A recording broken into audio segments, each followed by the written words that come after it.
My name is Helen Morrison, and I am 73 years old. What you're about to hear is my story. A story about loss, betrayal, and ultimately, about finding myself when I thought it was too late. For 47 years, I was married to the love of my life, Robert. We raised 2 children together, built a home filled with laughter, and I thought I knew what family meant. When Robert passed away from cancer 3 years ago, I felt like half of my soul had been ripped away. But I still had my son David, and I believed that family would always be my safe harbor. I was wrong. Sometimes the people who are supposed to love you most are the ones who hurt you deepest. This is the story of how I discovered that being wanted and being family aren't always the same thing. And more importantly, it's the story of how I learned that sometimes you have to save yourself. If you've ever felt invisible in your own family, if you've ever wondered whether you matter to the people you love most, then this story is for you. Because what I learned might just change how you see your own life. Chapter 1. New Beginning. The day I moved into David's house should have been one of hope. It was a crisp October morning, and as I stood on the front porch with my 3 suitcases and a box of Robert's photographs, I told myself this was going to be wonderful. David had insisted after the funeral that I shouldn't live alone anymore. He said I was family, and family takes care of each other. "Mom, you'll love it here," David had told me just 2 weeks earlier, his voice warm with conviction. "Sarah and I have been talking about it for months. The kids need their grandmother around, and honestly, we could use your help too."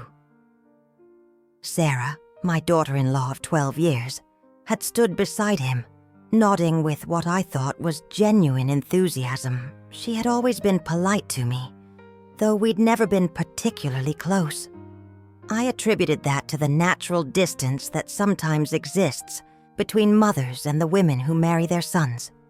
I figured living together would finally give us the chance to bond properly. The house was beautiful, a 2-story colonial with a wraparound porch that David and Sarah had bought 5 years earlier. They'd prepared the guest room for me, complete with fresh flowers on the nightstand and new curtains in a soft blue that Sarah said reminded her of my eyes. The gesture touched me deeply. My grandchildren, Emma and Jake, 8 and 10 years old, seemed excited to have me there.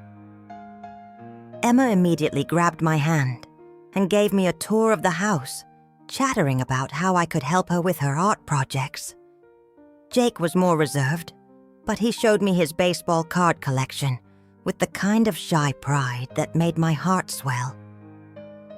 That first dinner together felt like a dream. Sarah had made pot roast, not quite the way I would have prepared it, but delicious nonetheless. We sat around their dining room table, and for the first time since Robert's death, I felt like I was truly home again. David talked about his work at the engineering firm.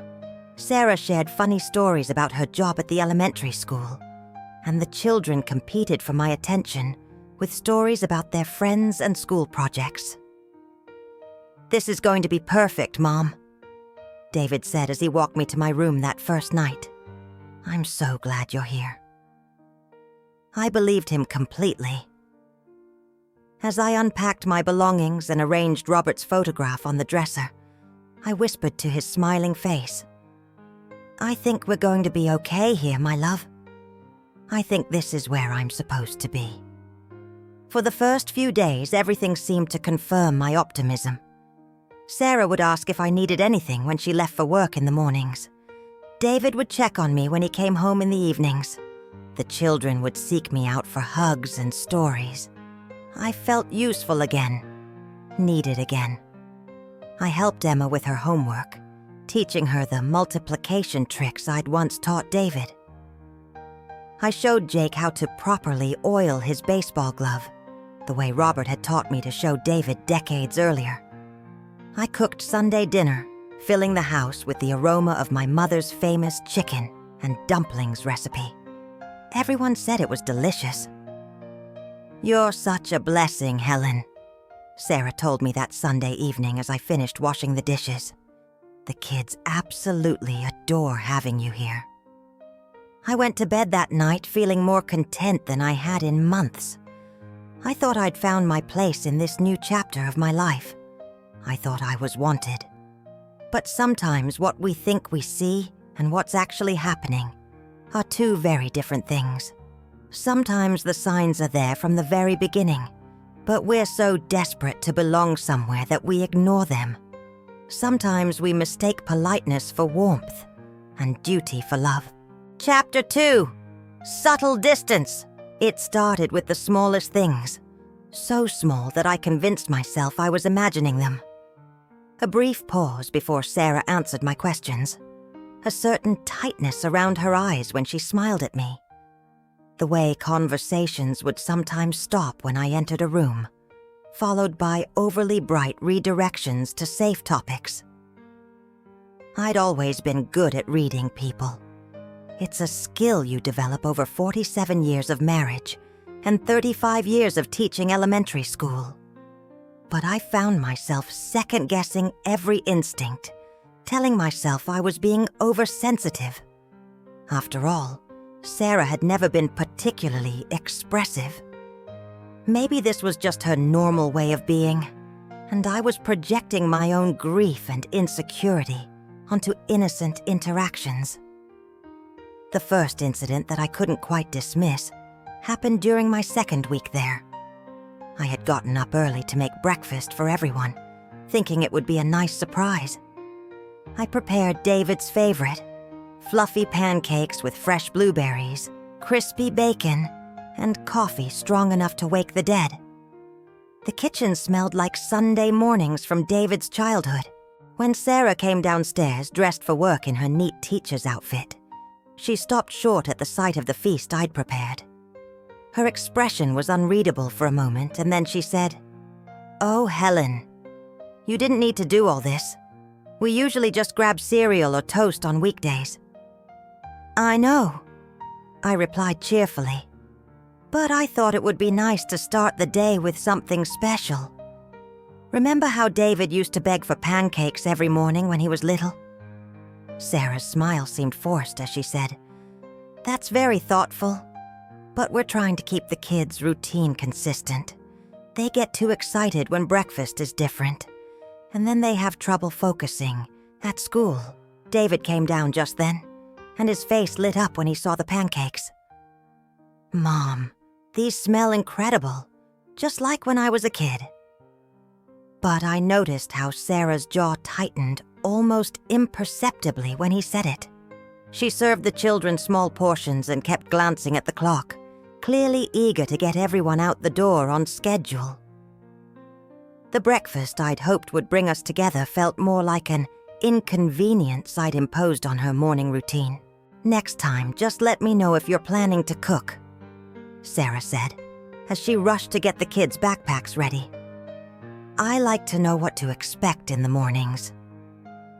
Her tone was perfectly polite, but there was something underneath it that made my stomach clench. I told myself she was just stressed about getting to work on time. I told myself I should have asked first. I told myself a lot of things to explain away the feeling that I had somehow overstepped an invisible boundary. The incidents began to accumulate like tiny cuts, each one so small that addressing it would have seemed petty. But together they formed a pattern I couldn't ignore. Sarah would rearrange things in the kitchen after I'd used it.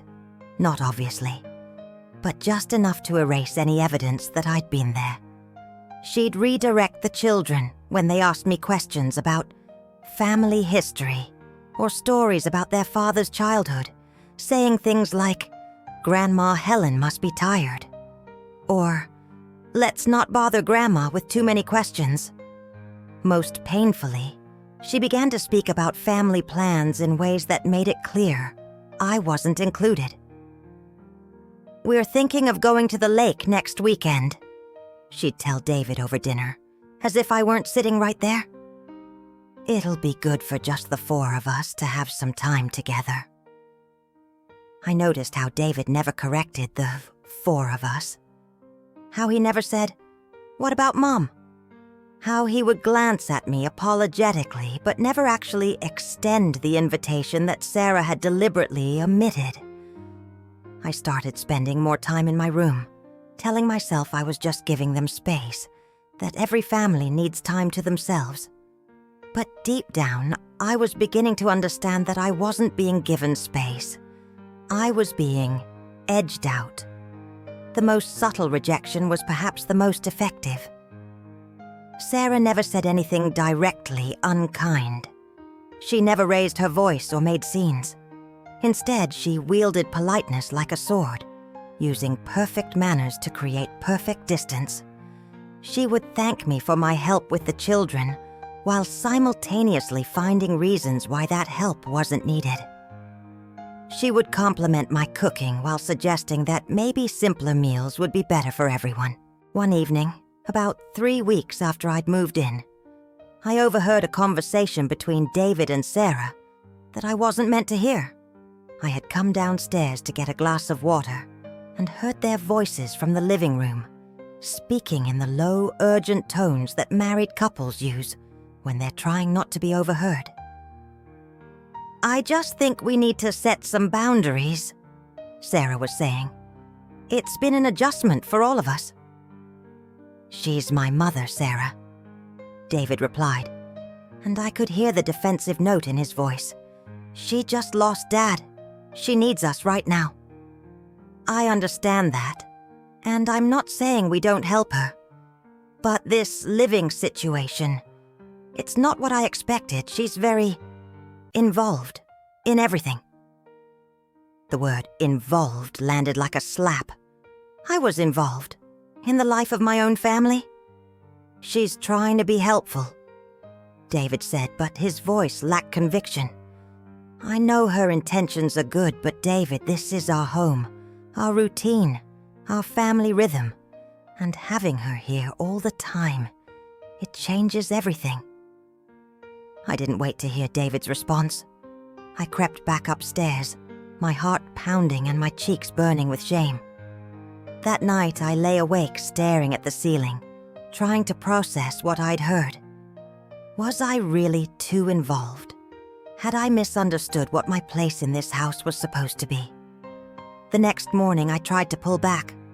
I stayed in my room later, waited for everyone to finish breakfast before going to the kitchen, offered less help with the children. But somehow, this felt wrong too. I wasn't sure how to be present without being too present, how to be family without being intrusive. That's when I began to realize that maybe the problem wasn't what I was doing. Maybe the problem was simply that I was there at all. Chapter 3. Small Frictions. By my 6th week in David's house, the small frictions had begun to feel like constant static in the background of daily life. What had started as subtle distance was evolving into something more tangible. Actual conflicts over the mundane details of shared living. It began with the laundry. I had always been particular about how clothes were washed and folded, a habit from decades of managing a household. When I noticed that Emma's school uniform had a stain that hadn't come out properly, I re-washed it with a bit of my special stain remover and hung it to dry in what I thought was the proper way. Sarah discovered this when she went to move the laundry from the washer to the dryer. "Helen," she said, finding me in the kitchen where I was preparing a snack for the children. "I appreciate you trying to help, but I have a system for the laundry. The uniform needed to go in the dryer, not hang-dried, or it won't be ready for tomorrow." "Oh, I'm sorry," I said quickly.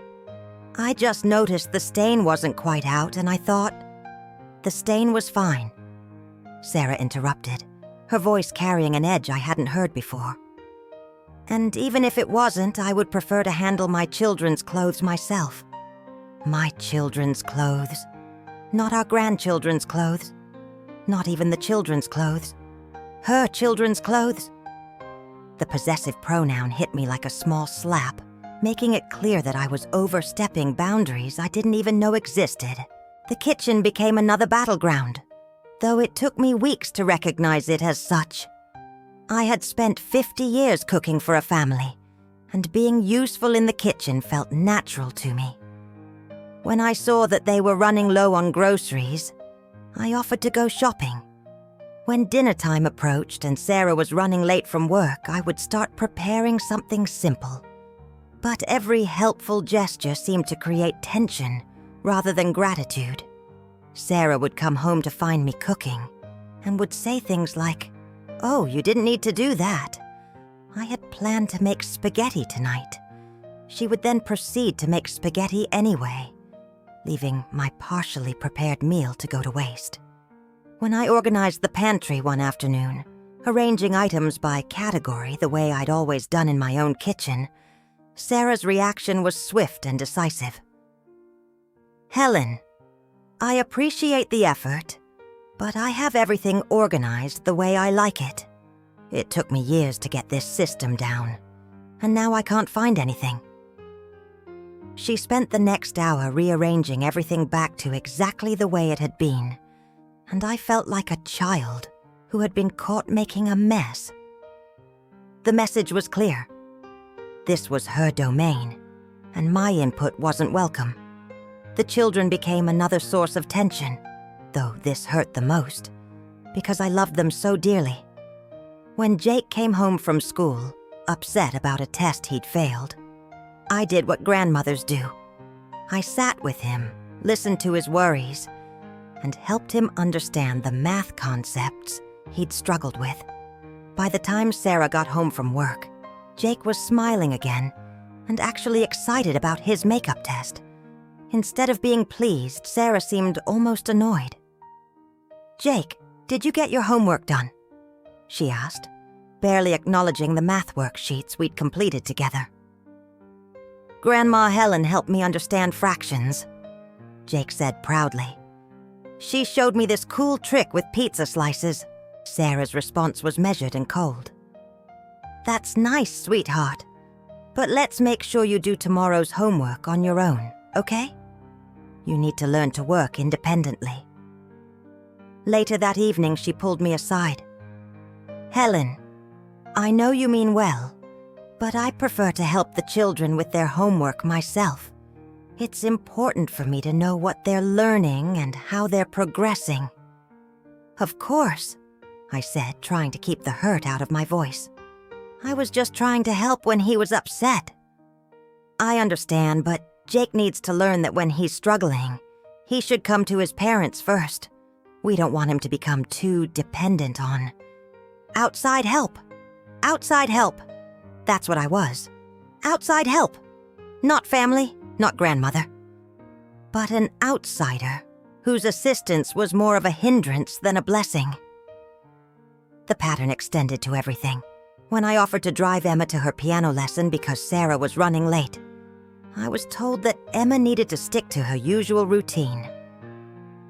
When I suggested we plant some flowers in the front garden, something I'd always loved doing, Sarah explained that they had a landscaping service that handled the yard work. Every offer of help was met with a polite but firm rejection. Every attempt to contribute to the household was gently but clearly redirected. I began to feel like I was living in a museum where I was allowed to look but not touch, where my presence was tolerated but my participation was unwanted. The most painful moments were the smallest ones.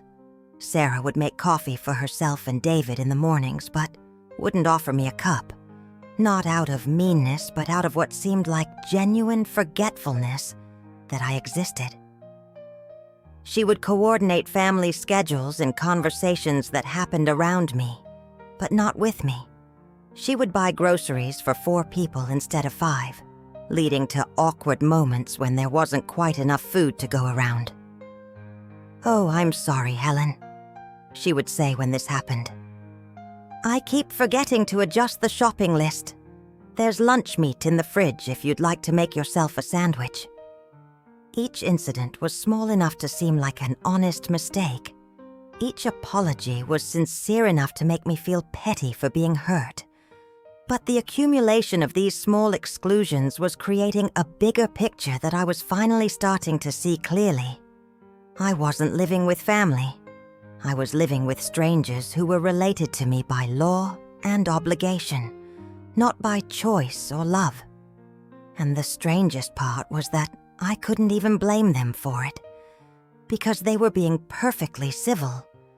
They were giving me shelter and treating me with basic courtesy.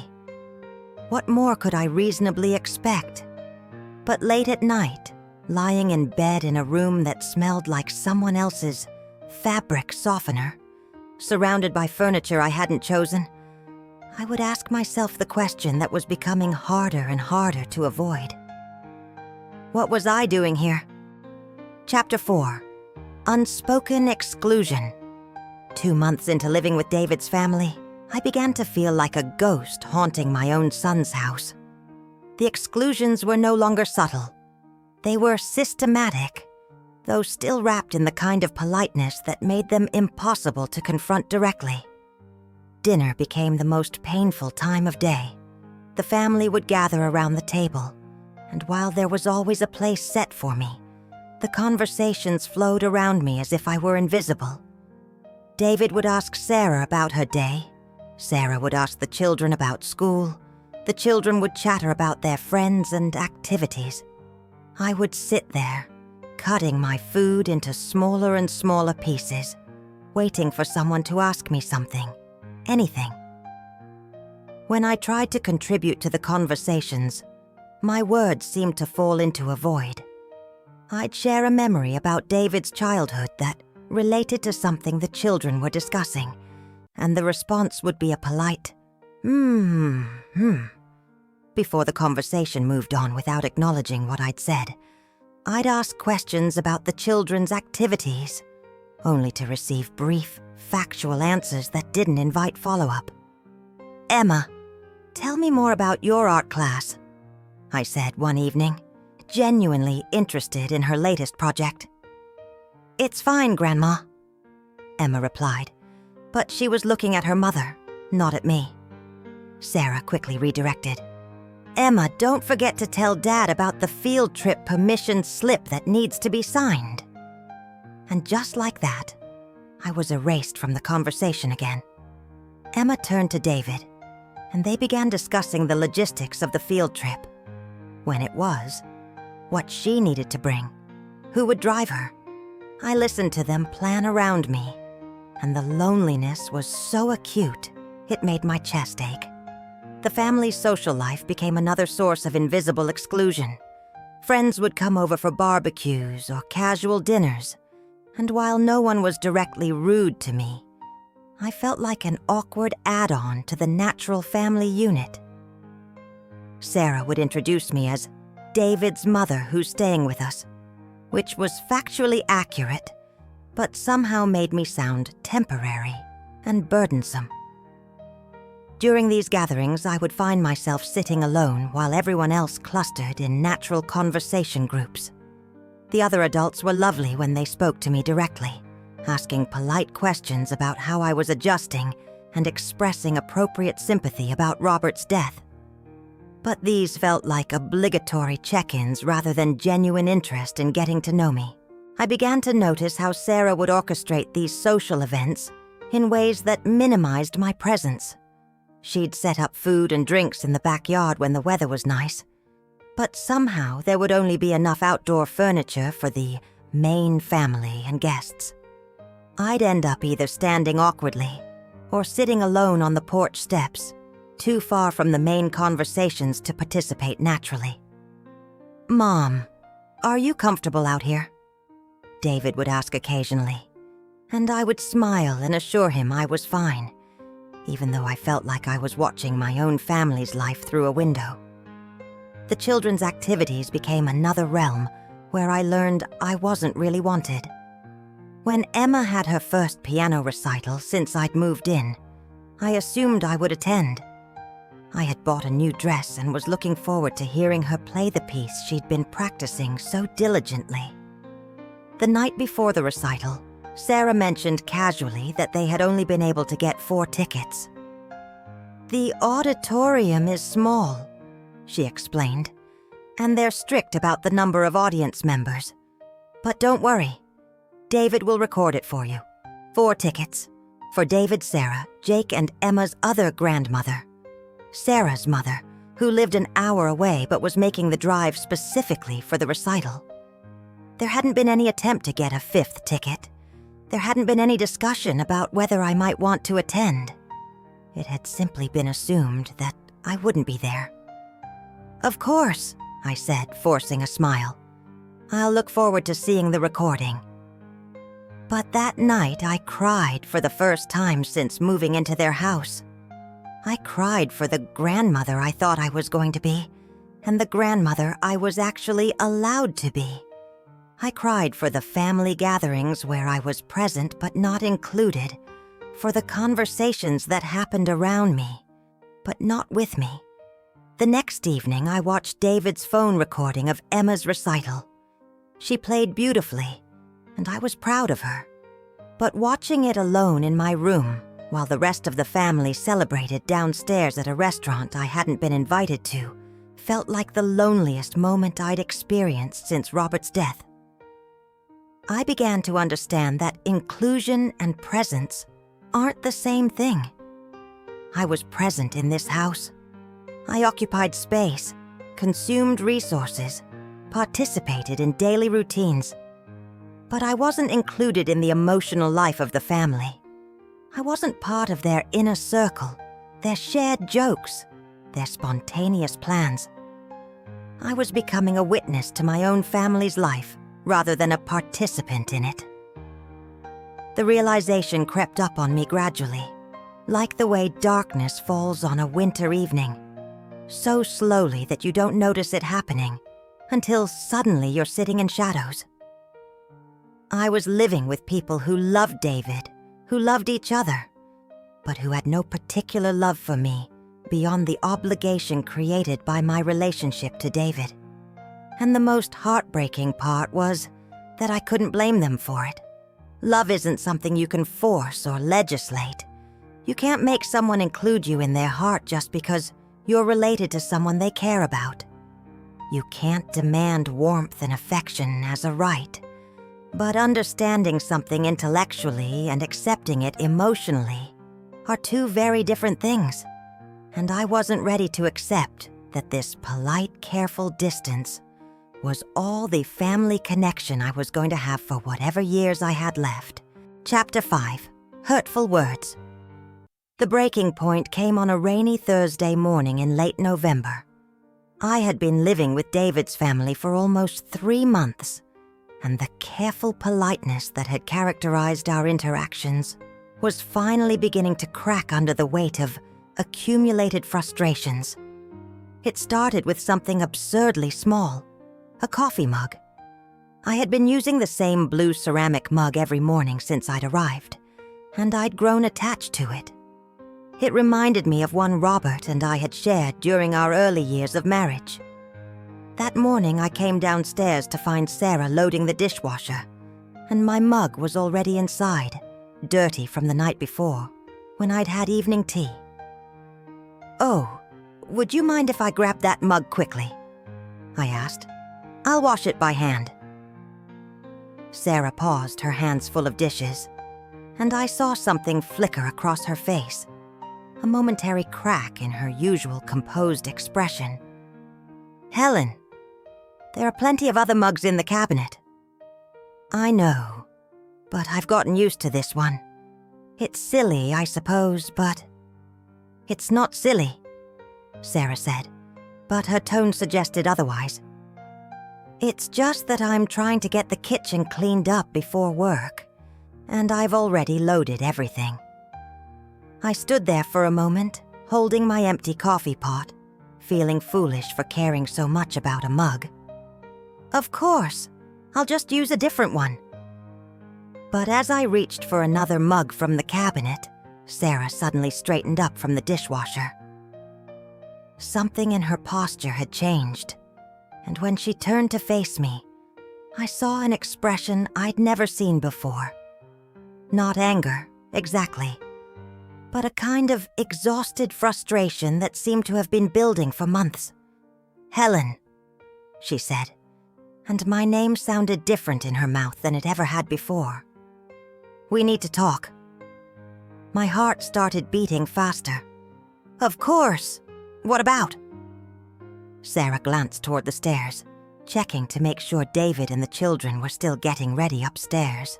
Then she looked back at me with an expression that was somehow both sympathetic and resolute. "This isn't working," she said simply. The words hung in the kitchen air between us like smoke. I felt my face flush hot, then cold. "What do you mean?" "This living situation, having you here. It's not working for our family." I gripped the edge of the counter, trying to steady myself. Have I done something wrong? If there's something specific. "It's not about doing something wrong," Sarah said, and her voice was gentler now, which somehow made it worse. "You're a lovely person, Helen. You're a good grandmother. But this house, this isn't your place." The words hit me like a physical blow. This isn't your place. Not, this arrangement isn't working, or we need to make some changes. This isn't your place. "I don't understand," I said, though part of me understood perfectly. "David asked me to live here. He said you both wanted me here." Sarah's expression softened with what looked like genuine pity, and that was almost unbearable. "David felt guilty about you living alone after his father died. We both did. But Helen, we're a family of 4. We have our routines, our way of doing things, our space. Having another adult here all the time, it changes everything." "I've tried to stay out of the way," I said, hating how my voice sounded, small and defensive and old. "I know you have," Sarah said. "But it's not about staying out of the way. It's about... Look, when I come home from work, I want to relax in my own house. I want to walk around in my pajamas if I feel like it. I want to have conversations with my husband without worrying about who might overhear. I want to discipline my children without feeling like I'm being judged by another parent figure." Each word was like a needle finding its mark. I realized that my very presence, just existing in this space, was a source of stress for her. I wasn't being too involved or too helpful. I was simply being too there. "Where am I supposed to go?" I asked, and I could hear the desperation creeping into my voice. Sarah's face crumpled slightly, and for a moment I saw past her frustration to the guilt she was carrying. "I don't know, Helen. That's not for me to figure out. But I can't keep living like this. I can't keep pretending that this is working when it's making everyone miserable." "Everyone?" I repeated. "The children seem..." "The children are confused," Sarah said firmly. "They don't know who's in charge anymore. Emma asked me yesterday why she has to listen to me when Grandma Helen said something different about bedtime. Jake told his teacher that he has 2 moms now, his real mom and his grandma mom. This isn't healthy for them." I felt like I was drowning. Everything I thought I knew about my place in this family was dissolving around me. "What does David say about this?" For the first time in our conversation, Sarah looked uncomfortable. David feels torn. He loves you, but he also sees how hard this has been on all of us."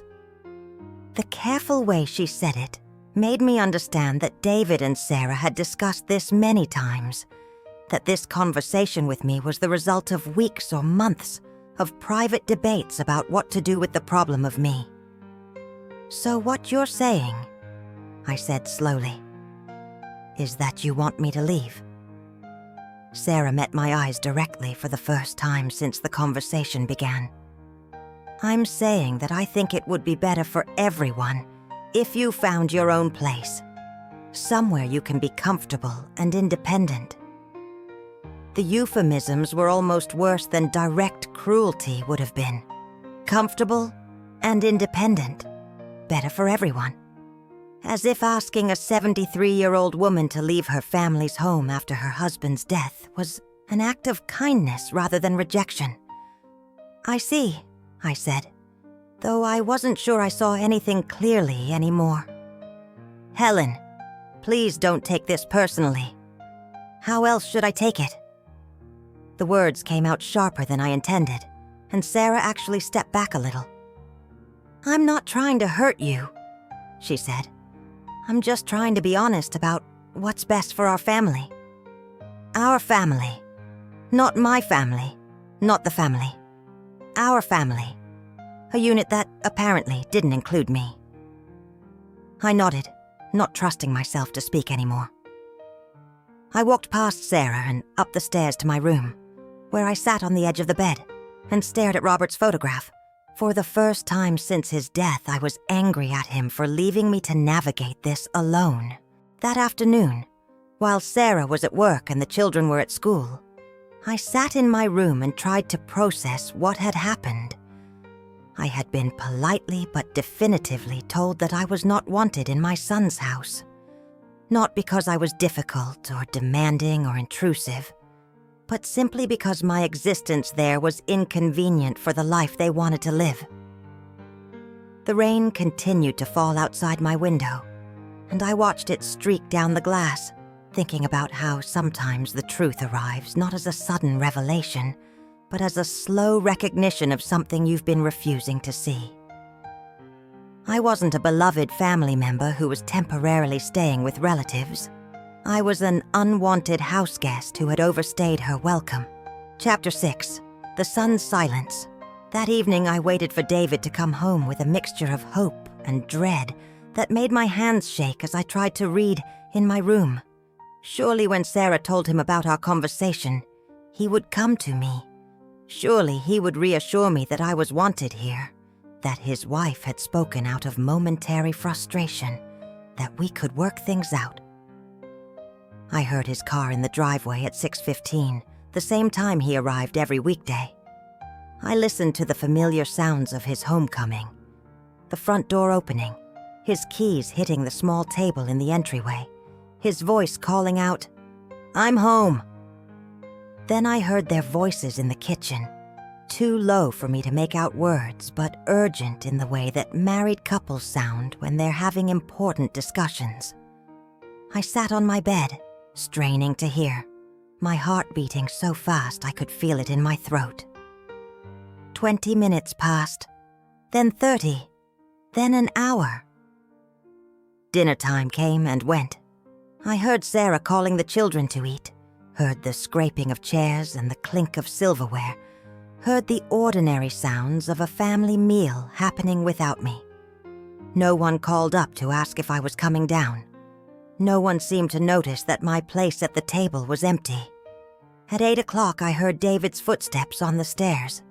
Finally, I thought. Finally, he's coming to talk to me. But the footsteps went past my door and into the master bedroom. I heard the shower running, heard the television turn on, heard the comfortable sounds of his evening routine proceeding exactly as if nothing had changed. By 9 o'clock, I couldn't stand it anymore. I walked downstairs and found David in the living room, watching the news with Sarah beside him on the couch. They looked up when I entered, and I saw something pass between them, a quick look that told me they had indeed discussed the morning's conversation. "David," I said, trying to keep my voice steady, "could I speak with you for a moment?" He glanced at Sarah again, then nodded. "Sure, Mom. What's on your mind?" But he didn't get up from the couch. He didn't suggest we go somewhere private to talk. He just looked at me expectantly, as if whatever I had to say could be discussed in front of his wife, who had just that morning told me I wasn't wanted in her home. "I think Sarah may have mentioned that she and I had a conversation today," I began carefully. "She did," David said, and his tone was neutral in a way that told me everything I needed to know.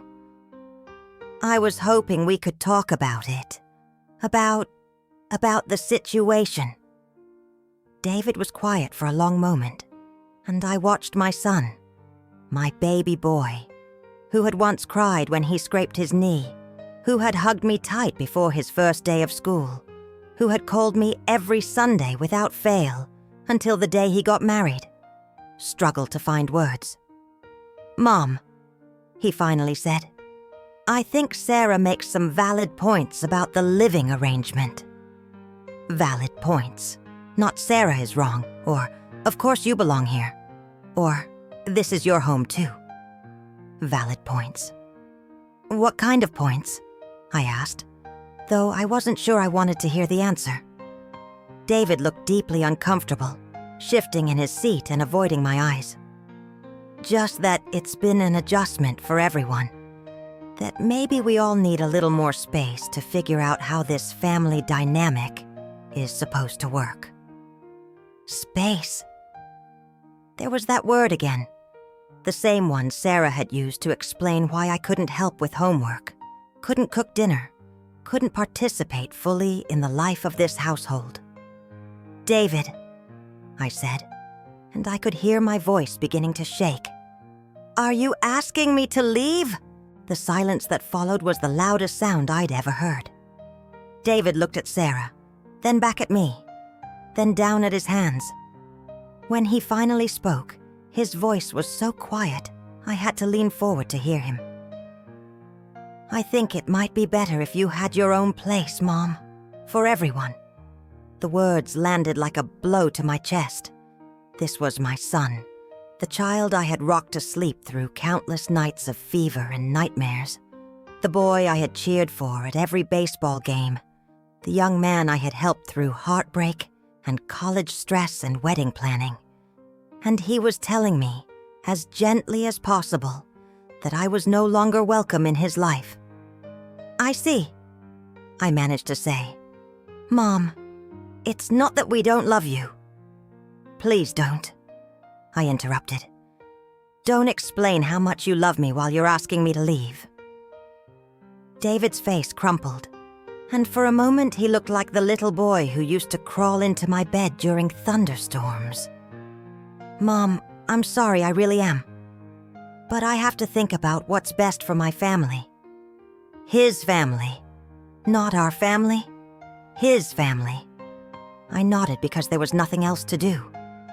I said goodnight because there were no other words left, and I went upstairs to my room, which I now understood had never really been my room at all, and began to understand what it meant to be truly alone in the world.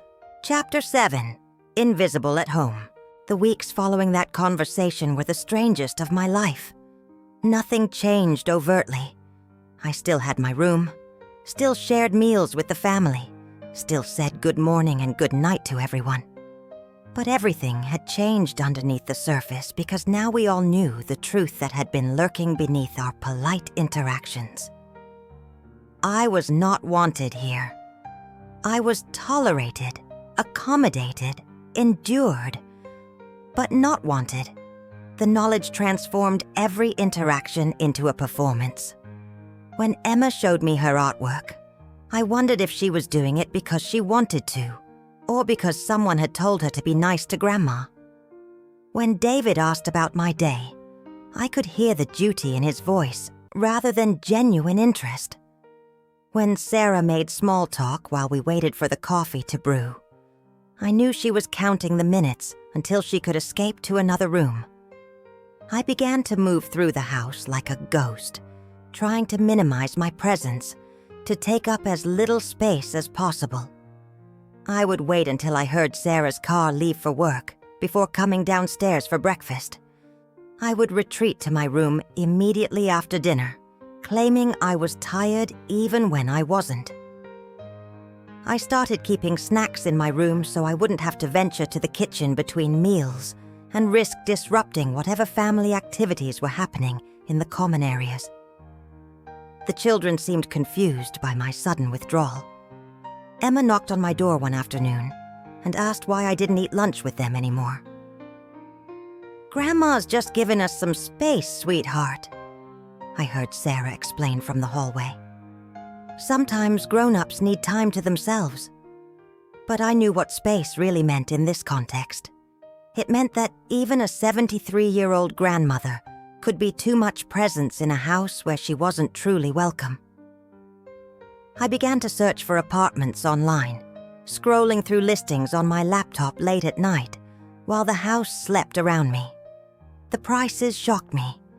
Everything seemed so expensive, and my fixed income felt inadequate for the first time since Robert and I had paid off our mortgage decades earlier. But more than the financial concern was the emotional weight of what I was doing, planning my exile from my own family. Every apartment listing felt like another small defeat. Studio apartments that would barely fit my furniture, one-bedroom places in neighborhoods I didn't know, where I wouldn't have a single friend or familiar face. Senior living communities that looked clean and safe, but utterly devoid of the warmth and life I had hoped to find with my family. The hardest part was maintaining the pretense that everything was normal. When David asked how I was adjusting, I smiled and said I was doing well.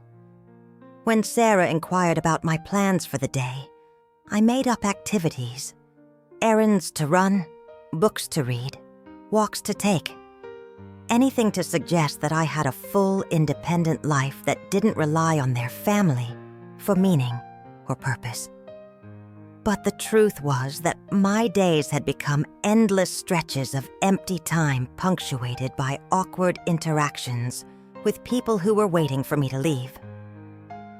I would sit in my room for hours, not because I wanted to be there, but because I knew my presence in the common areas of the house created discomfort for everyone else. I started taking long walks through the neighborhood, partly for exercise, but mostly to get out of the house. The autumn air was crisp and clean, and I found myself staying out longer and longer, sitting on park benches and watching other people's lives unfold around me. Young mothers pushing strollers, teenagers walking home from school, elderly couples holding hands as they fed ducks at the small pond in the center of town. I envied all of them their clear sense of where they belonged. During one of these walks, I encountered Mrs. Patterson, an elderly woman who lived 3 houses down from David. She was tending to her garden, cutting back her roses for winter, and she waved me over with the kind of genuine smile I hadn't seen in weeks. "You're David's mother, aren't you?" she asked. "I'm Eleanor Patterson. I've been meaning to introduce myself." We talked for 20 minutes about gardening, about the neighborhood, about the weather. She told me about her late husband's prize-winning tomatoes and asked if I might be interested in helping her plan next year's flower beds. It was the first conversation I'd had in months, where I felt like a complete person rather than an inconvenient obligation. "You must be enjoying living with family," Eleanor said as our conversation wound down. I smiled and nodded, but I couldn't bring myself to voice the lie. Instead, I said, "It's certainly an adjustment." Eleanor looked at me with sharp, knowing eyes. "Adjustments can be hard," she said gently, "especially when we're not sure where we fit." That night, I lay in bed thinking about Eleanor's words and about the apartment listings I'd been studying. I thought about the conversation with Sarah, about David's inability to defend my place in his home, about the careful politeness that had replaced what I'd hoped would be natural family affection. I thought about Robert and what he would say if he could see me now. I imagined his voice, warm and encouraging as it had always been. "Helen, my love, you don't have to accept being unwanted. You don't have to make yourself smaller to fit into someone else's idea of what your life should be." For the first time since moving into David's house, I began to consider that maybe leaving wasn't giving up. Maybe it was choosing dignity over dependence, self-respect over family obligation.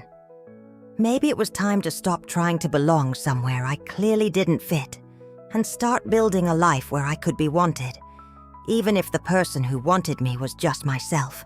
Chapter 8. A stranger's kindness. The kindness came from the most unexpected place. A stranger in the grocery store who had no reason to care about my troubles, but somehow saw what my own family had missed. It was a Tuesday afternoon in early December, and I had volunteered to do the weekly shopping, partly to be helpful, but mostly to get out of the house for a few hours. The grocery store had become one of my refuges, a place where I could move at my own pace and no one was watching the clock, waiting for me to finish so they could reclaim their space. I was standing in the cereal aisle trying to remember which brand Jake preferred when I realized I was crying. Not sobbing, just quiet tears that seemed to have started without my permission. I fumbled in my purse for a tissue, hoping no one would notice. But of course, someone did. "Are you all right, dear?" I looked up to see a woman about my age, with silver hair and kind brown eyes behind wire-rimmed glasses. She was pushing a cart that held only a few items, the shopping pattern of someone who lived alone and didn't need to stock up for a family. "Oh, I'm fine," I said automatically, wiping my cheeks. "Just thinking about my late husband. Sometimes it hits you at the oddest moments." The woman nodded with the understanding that comes from personal experience. "How long has it been?" 10 months, I said, and then found myself adding, "I thought I was doing better." "Grief isn't linear," she said simply, "and it's harder when other parts of your life are difficult too." Something in her voice, the gentleness, the lack of judgment, opened a floodgate I hadn't realized was there. "I'm living with my son and his family," I heard myself saying. "I thought it would help, but I think I'm just making everyone miserable." The woman studied my face with the kind of attention that told me she was really listening, not just waiting for her turn to speak. "Tell me," she said. And somehow, standing there between the Cheerios and the granola bars, I found myself telling this complete stranger what I hadn't been able to admit to myself, about the careful politeness that felt like rejection, about being present but not included, about the conversation with Sarah and David's painful silence. "This morning," I said, the words tumbling out now, "my daughter-in-law asked me to find my own place. She said their house isn't my place, and the worst part is, I think she's right." The woman listened to everything without interrupting, without offering easy platitudes or rushed reassurances. When I finished, she was quiet for a moment, and then she said something that changed everything. "This isn't your fault." 4 simple words, but they hit me like a revelation. For months, I had been trying to figure out what I was doing wrong, how I could be less intrusive, more helpful, easier to live with. I had been carrying the weight of responsibility for a situation that was making everyone uncomfortable, assuming that if I could just find the right way to be, everything would work out. "You didn't do anything wrong by needing a place to live after your husband died," she continued. "You didn't do anything wrong by accepting your son's invitation, and you're not doing anything wrong by existing in a space where you were invited to exist." I started crying again, but these tears felt different. Not tears of confusion and self-doubt, but tears of recognition.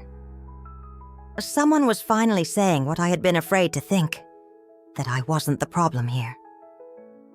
"My name is Margaret," the woman said, and she reached out to squeeze my hand.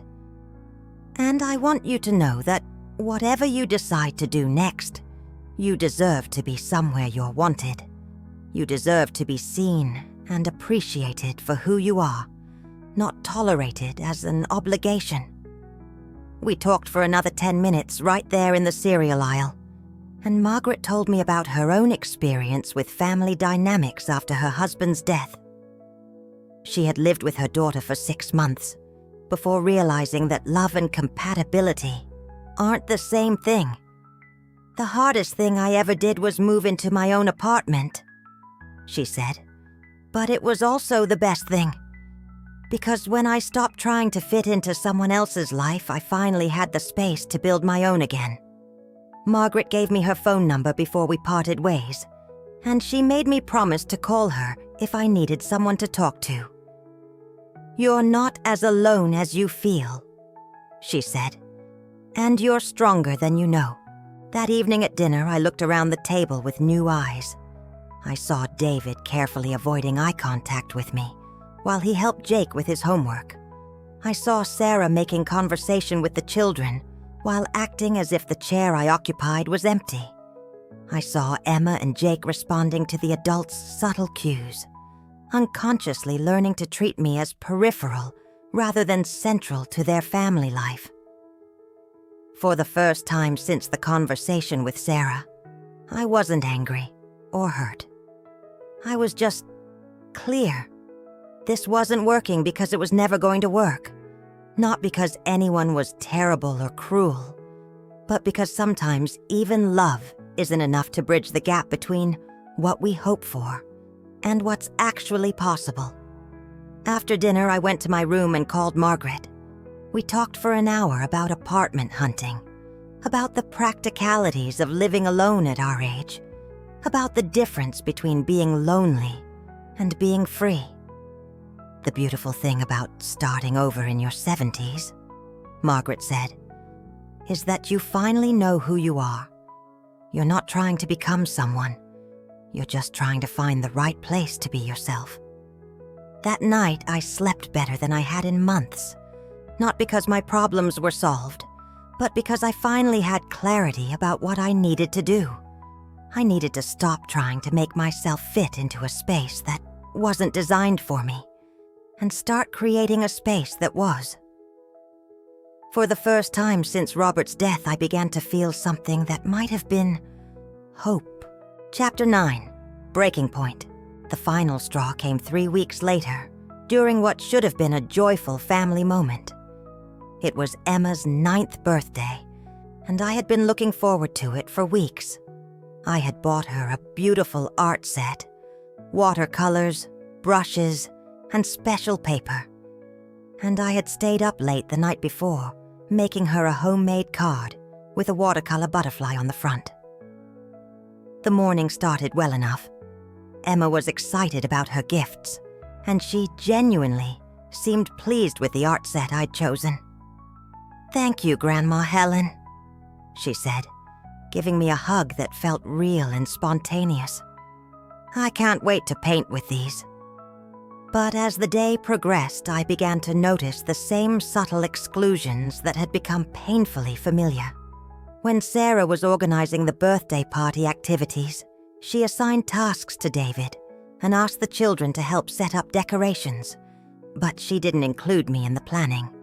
When friends and family began arriving for the party, I realized that several people I'd expected to see weren't there. My sister Ruth, who lived only 30 minutes away, and Robert's brother Tom, whom Emma adored. "I thought Ruth was coming," I said to David as we watched the children play party games in the backyard. David looked uncomfortable. "We decided to keep it small this year," he said. "Just close family."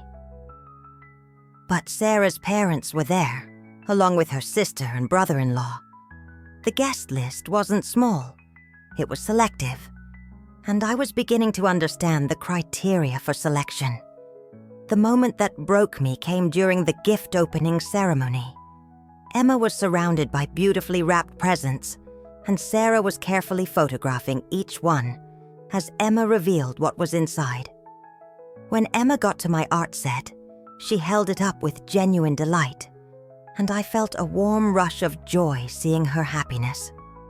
But then I noticed that Sarah had lowered her camera. She wasn't photographing Emma with my gift. Every other present had been carefully documented, but when it came to mine, the camera stayed down. It was such a small thing, so petty to notice, so trivial to care about. But in that moment, I understood that even my love for Emma was being quietly erased from the family narrative. My presence at this party was being tolerated, but my participation in Emma's childhood wasn't being valued enough to preserve. After the other guests left and the children were playing with their new toys, I found myself alone in the kitchen with Sarah, both of us cleaning up the party debris. The silence between us was heavy with unspoken tension. "It was a lovely party," I said, trying to make normal conversation. "Thank you," Sarah replied without looking at me. "Emma seemed to enjoy it." We worked side by side, loading the dishwasher and wiping down counters, and the careful distance between us felt like a chasm. Finally, Sarah spoke again. "Helen, have you given any more thought to what we discussed about finding your own place?" The question hit me like cold water. Here, surrounded by the remnants of my granddaughter's birthday party, this woman was reminding me that I was expected to leave. "Yes," I said quietly. "I've been looking at apartments." "Good," Sarah said, and there was unmistakable relief in her voice. "I think it will be better for everyone once you're settled somewhere that's really yours." Something inside me finally snapped, not into anger, but into a kind of cold clarity that I hadn't felt in months. "Sarah," I said, turning to face her directly, "I need to ask you something, and I want an honest answer." She looked wary but nodded. "If I had been a wonderful house guest, if I had stayed completely out of your way, never cooked a meal, never helped with the children, never expressed an opinion about anything, would you still want me to leave?" Sarah was quiet for a long moment, and I could see her considering whether to give me a polite lie or the truth. Finally, she chose honesty. "Yes," she said. "I would, because this is your house and your family, and I don't really belong in either one. That's not how I would put it, but it's what you mean." Sarah sighed, and for the first time since I'd known her, she dropped the carefully maintained politeness that had always characterized our interactions. "Helen, I'm sorry if this hurts your feelings, but yes, this is my house and my family. David is my husband, Emma and Jake are my children, and this is the life we've built together. Having you here changes the dynamic in ways that make it hard for us to just be ourselves." The honesty was brutal, but it was also liberating. Finally, someone had said out loud what we'd all been dancing around for months. I wasn't part of this family unit. I was an outsider who had been temporarily accommodated, but never truly welcomed. "Thank you," I said, and Sarah looked surprised by my response. "Thank you?" For being honest, for finally saying what we've all been thinking. That evening, I called Margaret and told her what had happened. "I need to find a place to live," I said. "Not next month or next week. Now. I can't stay here anymore."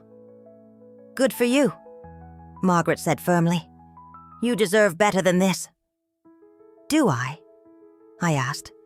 Sometimes I wonder if this is just what family is like when you get old. Maybe I'm expecting too much. "Helen," Margaret said, and her voice was fierce in a way that surprised me. "Expecting to be wanted by your family isn't expecting too much. Expecting to be treated with basic warmth and respect isn't expecting too much. You're not asking for anything that you shouldn't naturally receive." That night, I made a decision. I was going to leave David's house, not because I was being pushed out, but because I was choosing to go. I was going to stop trying to convince people to want me and start figuring out how to want myself again. The breaking point hadn't broken me. It had finally broken the illusion that I could make this situation work through sheer determination and good intentions. Chapter 10. A place of her own. Finding my apartment took exactly 8 days. Not because I was in any hurry to settle for something inadequate, but because once I made the decision to leave, I discovered reserves of energy and determination I hadn't accessed in months. Margaret became my unlikely apartment hunting partner, meeting me at potential rentals and offering the kind of practical advice that only comes from someone who's navigated similar transitions. Together we looked at 12 different places before I found the one that felt right. It was a 1-bedroom apartment on the 2nd floor of a converted Victorian house, with tall windows that let in beautiful morning light and a small balcony that overlooked a garden.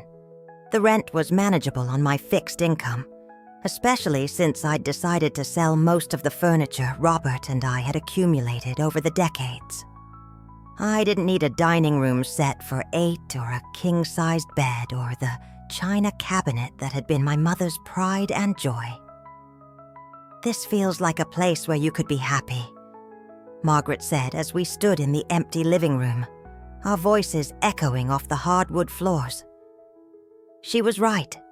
For the first time in months, I could picture myself somewhere.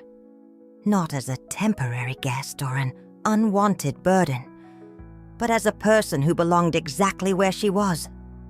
When I told David and Sarah that I'd found a place and would be moving out within the week, their relief was so palpable it was almost comical. David tried to hide it behind concern about whether I'd be comfortable living alone, whether the apartment was in a safe neighborhood, whether I'd have everything I needed. But I could see the tension leaving his shoulders as he spoke. "Are you sure about this, Mom?" he asked. "You don't have to rush into anything." "I'm not rushing," I told him. "I'm making a choice." Sarah didn't even pretend to be disappointed. "I think it's wonderful that you're ready for this step," she said. "Independence is so important." The word independence felt like a gift wrapped in pretty paper that contained something entirely different. This wasn't independence. This was exile. But I had stopped expecting Sarah to acknowledge that distinction. The children were the hardest part. When I told Emma and Jake that I would be moving to my own apartment, Emma's face crumpled in a way that made my heart ache. "But why, Grandma? Don't you like living with us?" Jake was more direct. "Did we do something wrong?" I knelt down to their level and tried to explain in terms they could understand.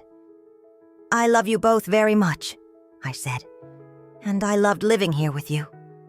But sometimes grown-ups need their own space to be happy. My new apartment is going to be a special place where you can visit me and we can have our own adventures together." Emma seemed to accept this explanation, but Jake looked skeptical. "Mom says we can't visit too often because you need time to adjust to living alone." Of course she did. Even my relationship with my grandchildren was going to be managed and controlled, parceled out in small scheduled doses that wouldn't interfere with the family's real life. Moving day was surreal. David had rented a truck, and he and 2 of his friends helped transport my belongings to the apartment. It didn't take long. I had pared my possessions down to the essentials, keeping only what would fit comfortably in my new, smaller space. As they carried box after box down the stairs, I felt like I was watching the dismantling of my old life. But instead of sadness, what I felt was something closer to relief. Every item that left the house was one less thing tethering me to a place where I had never really belonged. Sarah stayed busy with the children during the move, appearing only briefly to say goodbye.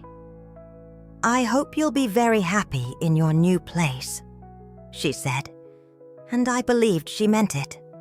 My happiness would be much easier for her to celebrate when it was happening somewhere else.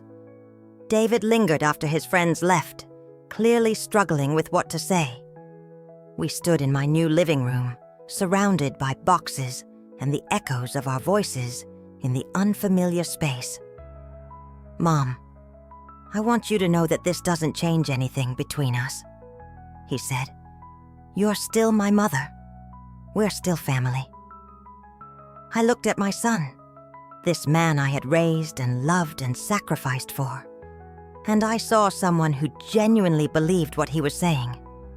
He thought that family was something that existed independently of daily kindness, of inclusion in ordinary moments, of being wanted and valued in the small, consistent ways that make life meaningful. "Of course we are," I said, because what else was there to say? That first night in my apartment, I sat on my new couch, a comfortable blue love seat that I'd chosen specifically because it was nothing like the furniture in David's house, and I cried. But these weren't tears of self-pity or anger. They were tears of recognition. I was 73 years old, and I was starting over. I was alone in a way I had never been alone before. Not just without Robert, but without the illusion of family that had sustained me through the first year of widowhood. It was terrifying. It was liberating. It was the beginning of the last chapter of my life, and for the first time in months, I was the one writing it. Chapter 11. New companionship. 3 weeks after moving into my apartment, Margaret knocked on my door with a plate of homemade cookies and an invitation that would change everything. "There's a group that meets at the community center every Tuesday," she said, as we sat in my small but sunny living room. "It's officially called the Golden Years Social Club, which sounds terribly stuffy, but it's actually just a bunch of women our age who get together to talk, laugh, and complain about our various aches and pains." I laughed despite myself. "That does sound appealing." "The truth is," Margaret said, "most of us ended up there because we were lonely. Some are widows, some are divorced, some just have families that are too busy to remember they exist. But we've become our own little family, and I think you might like them." The following Tuesday, I walked into the community center with Margaret, my stomach fluttering with the kind of nervousness I hadn't felt since my first day of teaching 35 years earlier. The meeting room was filled with about 15 women, ranging in age from their mid-60s to their early 80s, and the energy in the room was something I hadn't experienced in months. Genuine warmth and laughter. "Ladies," Margaret announced, "this is Helen, the friend I've been telling you about." I was introduced to Dorothy, who had been a nurse for 40 years and had the most infectious laugh I'd ever heard. There was Patricia, a retired librarian who recommended books with the passion of someone who'd spent her life connecting people with stories. Mary had been a social worker and had the kind of direct, no-nonsense kindness that cut through pretense. Linda had raised 6 children and spoke about grandparenthood with both love and exasperated humor that made me feel less alone in my complicated family feelings. "So, Helen," said Dorothy, after I'd been introduced to everyone, "Margaret tells us you're adjusting to apartment living after staying with family for a while." I had expected to feel embarrassed about my situation, but something about the way she asked, direct but kind, interested but not intrusive, made honesty feel safe. "It's been an adjustment," I said carefully. "Family can be complicated," said Mary with the wisdom of someone who'd counseled thousands of families through difficult times. "Especially when everyone's trying to figure out new roles after a major loss." Linda nodded knowingly. "I love my children dearly, but living with them, that would be a disaster for everyone involved.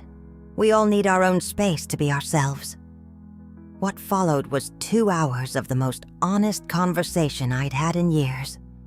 These women shared their own stories about difficult adult children, about feeling invisible in families that were too busy for them, about the challenge of rebuilding identity after decades of being defined by relationships to other people. But more than the shared experiences, what struck me was the energy in the room. These women were vibrant, engaged, curious about life. They planned trips together, recommended restaurants, debated books and movies with passion. They were living full, interesting lives that didn't revolve around waiting for their families to include them. "We meet for coffee every Friday, too," Patricia told me as the meeting wound down. "And Dorothy started a book club that meets monthly. You should join us." For the first time in almost a year, I was being invited into something rather than asked to leave it. Over the following weeks, I began to build a social life that was entirely my own. Friday coffee with the ladies became the highlight of my week. We would spend hours discussing everything from politics to grandchildren to the challenges of dating in your 70s. Several of the women had stories that made me blush and laugh in equal measure. The book club introduced me to authors I'd never read and perspectives I'd never considered. We were currently reading a novel about 3 generations of women in one family, and our discussions about it were helping me understand my own situation in new ways. "You know what I love about this book?" Mary said during one of our meetings. The grandmother character refuses to disappear just because her family doesn't know how to see her. She insists on being a complete person with her own desires and dreams. I thought about that comment for days afterward. When had I stopped insisting on being a complete person? When had I started accepting that my role was to fit quietly into the spaces other people created for me? These women were showing me a different way to be in the world. Dorothy had recently started taking painting classes at the local college. Patricia was learning Spanish because she'd always wanted to travel to South America. Mary had joined a volunteer organization that helped newly widowed women navigate practical challenges like taxes and insurance. They were all rebuilding their lives around their own interests and passions, not waiting for their families to provide meaning or purpose. They were creating their own families, chosen families based on shared interests and mutual affection, rather than blood relations and obligations. "The best part about being our age," Linda told me one Friday morning as we lingered over coffee, "is that you finally get to stop pretending to be someone you're not. You've earned the right to be exactly who you are." For the first time in my adult life, I was making friends as Helen. Not as Robert's wife or David's mother or the children's grandmother, but simply as myself. These women knew me only as the person I was in their presence, and somehow that made me feel more authentically seen than I had felt in years. When I got home from these gatherings, my apartment felt like a sanctuary rather than an exile. I was building something here. Not just a place to live, but a life that belonged entirely to me. And slowly, I was beginning to remember who Helen Morrison was when she wasn't trying to be what someone else needed her to be. Chapter 12. Resolution. 2 years have passed since I moved into my apartment, and last month David called to ask if we could have lunch together. Not a family gathering, not a holiday obligation, but just the 2 of us. When he walked into the small cafe I'd suggested, I was struck by how different he looked. Older somehow, but also more thoughtful than I remembered. We made small talk for a few minutes about his work, about the children's school activities, about my volunteer work at the literacy center. But I could tell there was something he really wanted to say, and finally, he found the courage to say it. "Mom, I owe you an apology." I set down my coffee cup and waited. What happened? How we handled everything when you were living with us? It wasn't right. I wasn't right. David's voice was shaky, and I could see how much this conversation was costing him. I should have stood up for you. I should have made sure you felt wanted and valued. I should have been a better son. I reached across the table and covered his hand with mine. David, you were in an impossible situation. No, he said firmly. I was in a situation that required me to choose between my mother and my wife, and I chose wrong. I chose the easier path instead of the right one. He told me then that his marriage had been struggling over the past year, not because of anything directly related to me, but because the way they had handled my living situation had revealed things about both of them that were hard to face. Sarah had realized that her need for control over her domestic space was stronger than her capacity for generosity. David had realized that his conflict avoidance had made him complicit in hurting someone he loved. We're in counseling now, he said, trying to figure out how to be better partners to each other. And part of that is me learning how to be a better son to you. I listened to my son's apology with a mixture of sadness and pride. Sadness for the years we'd lost to misunderstanding and poor choices. Pride that he had grown enough to recognize his mistakes and take responsibility for them. I accept your apology, I told him. But David, I need you to understand something. I'm not the same person who moved into your house 2 years ago. I'm not waiting for my family to make space for me anymore. I told him about my life now, about my friends, my volunteer work, my painting classes, the small but meaningful routines I'd built for myself. I told him about the trip to Italy I was planning with Margaret and 2 other women from our group. I told him about the book club and the weekly coffee dates and the birthday parties I now attended where I was genuinely wanted. I'm not saying this to hurt you, I explained.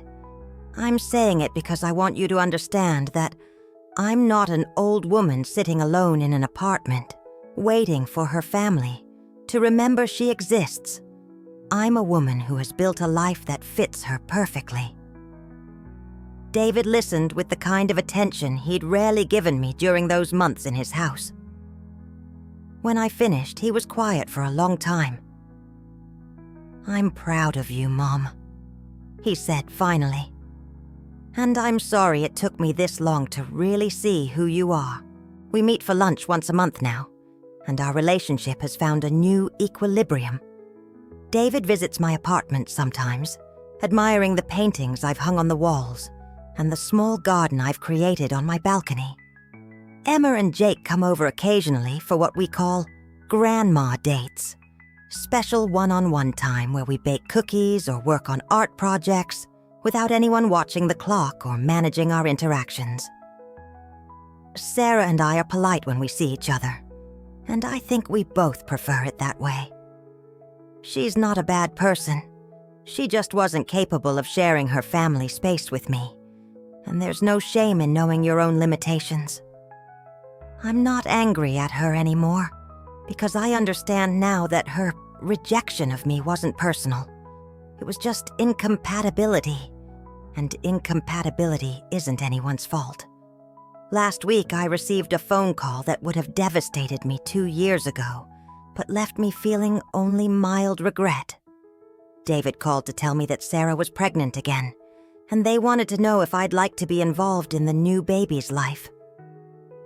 We've learned a lot about boundaries, David said carefully. We'd like to try to do better this time. I thanked him for thinking of me, and I meant it. But I also told him that I'd need to think about what level of involvement would work for all of us, including me.